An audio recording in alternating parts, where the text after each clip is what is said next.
Now, what makes us think it's going to be different now? I was reminded of this the other day when the man that this Newsweek guy thinks is God. I actually don't think so. Isn't that strange? It could perhaps be that I have met God, and his name is Jesus Christ, and I don't mistake anybody else for God.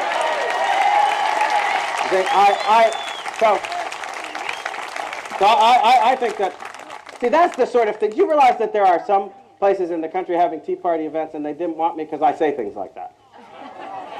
It's so nice to be here in Boiling Springs where I can say things like that. See?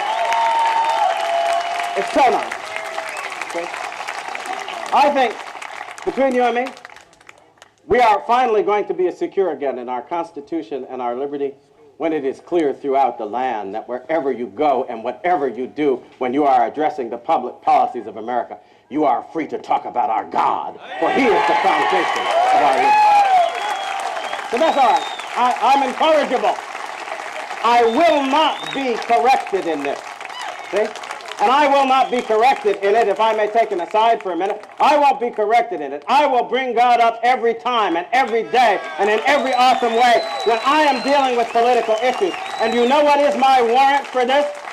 What is my warrant for this is the fact that on the bedrock foundation of the United States, printed in bold letters they meant us to review every 4th of July, is the truth that our rights come from the Creator God, and we should not be ashamed of Him.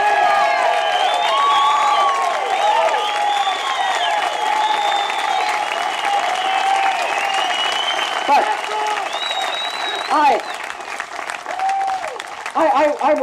I was put in mind of the real prospects we have in turning all this power over to these people who claim they're going to do such wonderful things with it.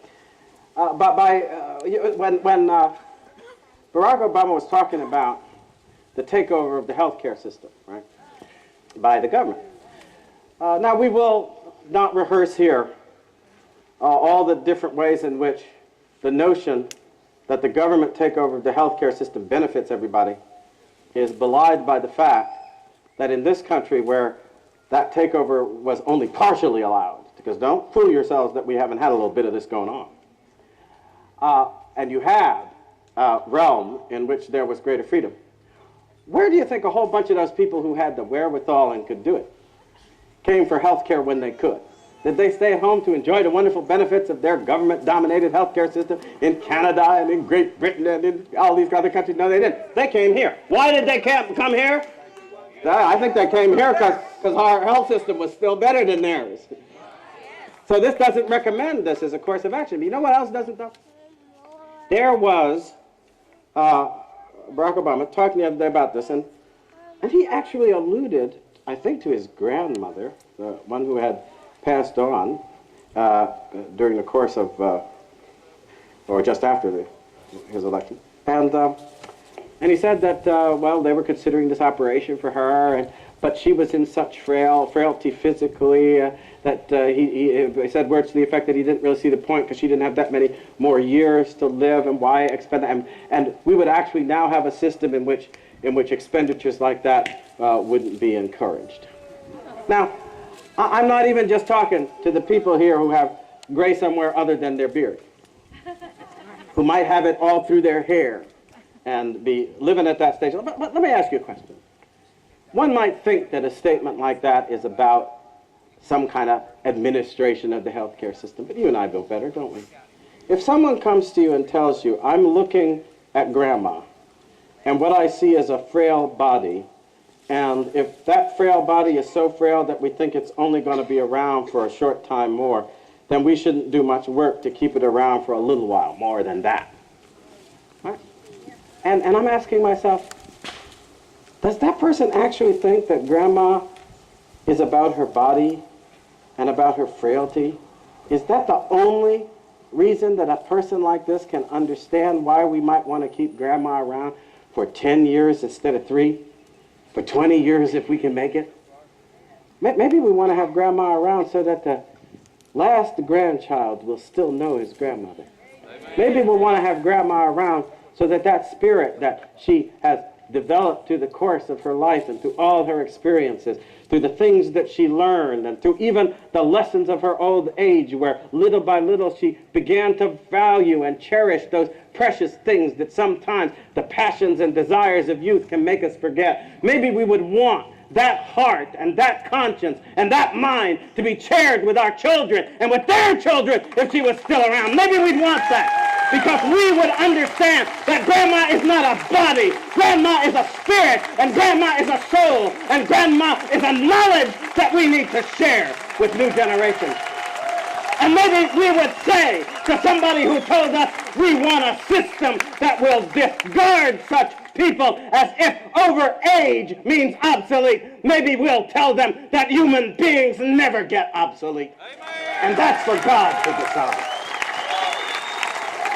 When are we going to see through the mask of concern and compassion to the blatant hard-heartedness of these people who want us to establish a system that will treat human beings as if they are no better than stones or rocks or other things we use for our convenience? Okay? And I believe, to tell you the truth, that's what's at stake in the issues that confront us now. Some people may want to try to persuade us that it's just about money in our pocketbook, and it certainly is. But these apparently are the people who believe that the great success of our country, its great strength, was built somehow on money things. I was disabused of this notion.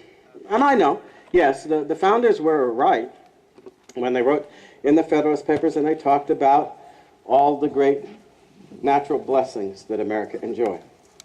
They talked about the natural resources and the geography and the fertile land and other things like this. This was, in many ways, a blessed country. But in case you have noticed, we're not the only blessed country in the world.